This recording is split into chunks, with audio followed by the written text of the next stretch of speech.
We'll guide you through how to fix the Steam disk write error. If you find this useful, then consider subscribing and liking the video. We're now going to hand you over to Pauser, who's going to continue with the video. First, completely close Steam. To do this, just go ahead and press Ctrl Shift and Escape key on your keyboard and wait for the Task Manager to appear. Now, in the Task Manager, just go ahead and find your instances for Steam. So in my case, here it is. So just right click on it and choose to end task. Now switch to the Details tab, and here look for any steam.exe or Steam processes that may still be running. So I'm just gonna go ahead and find it if they are available. So here it is. Just right click on Steam instances and click on End Process Tree to completely close all of the Steam and all of it related process. So just go ahead and end it.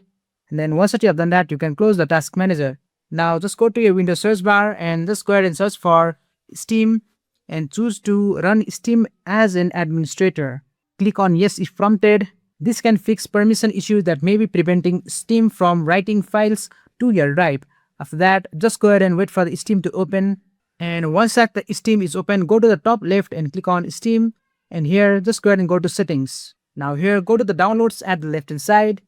And you will see download region. Just click on the drop down and make sure the correct region is selected for your location. After that, scroll down and you will see clear download cache.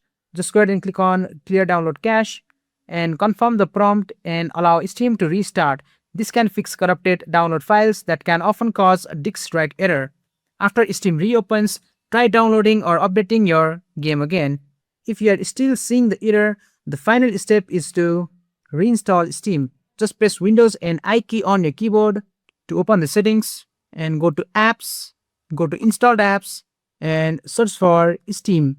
And then click on the three dot and choose to uninstall it and reinstall Steam and then try once again. In most cases, one of these steps will resolve the Steam disk write error and allow your download and updates to work normally again. That's it. Thanks for watching and I'll see you in the next one.